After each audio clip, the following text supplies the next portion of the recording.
आइए दोस्तों, आज हम लोग समझने का प्रयास करते हैं कि वास्तव में जो पृथ्वी की आंतरिक संरचना है, आधुनिक मत के अनुसार यानी भूकंपी तरंगों के आधार पर पृथ्वी के आंतरिक संरचना को कितने भागों में बांटा गया है।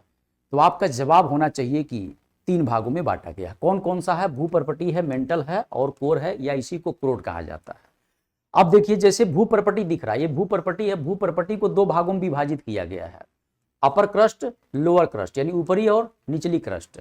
इसी क्रम में देखिएगा, मेंटल भी 2 भाग में विभाजित है, ऊपरी मेंटल, निचली मेंटल। और कोर भी 2 भागों में है, बाह्य कोर और आंतरिक कोर।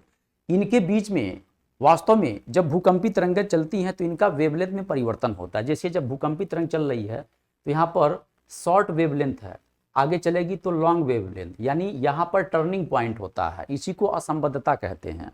ठीक, तो जैसे ऊपरी क्रस्ट निचली क्रस्ट के बीच में आपका कौन सा असंबद्धता वाला क्षेत्र है जहां से भूकंपी तरंगों की वेवलेंथ में परिवर्तन होगा, वो कौन सा है? कोनार्ड कहा जाता है, कोनार्ड असंबद्धता कहा जाता है। इसी क्रम में निचली ऊपरी के बीच में मोहो असंबद्धता है, ऊपरी और निचली मेंटल में रेपेटी है, और निचली और वाह्य के बीच में गुटेनबर्ग है, वाह्य और आंतरिक के बीच में लहमैन है। इनको याद करने का तरीका बड़ा ही आसान है, बस एक ही बात कहना है, कमर गला। जैसे कमर से आदमी चलता है गला की तरफ, है ना, कमर गला, कमर गला याद रखिएगा। क का मतलब कोनार्ड, म का मतलब मोहो असंबद्धता, र का मतलब क्या होता है? रेपेटी होता है, ग का मतलब गुटेनबर्ग होता है, और इस ल का मतलब होता है लहमैन असंबद्धता।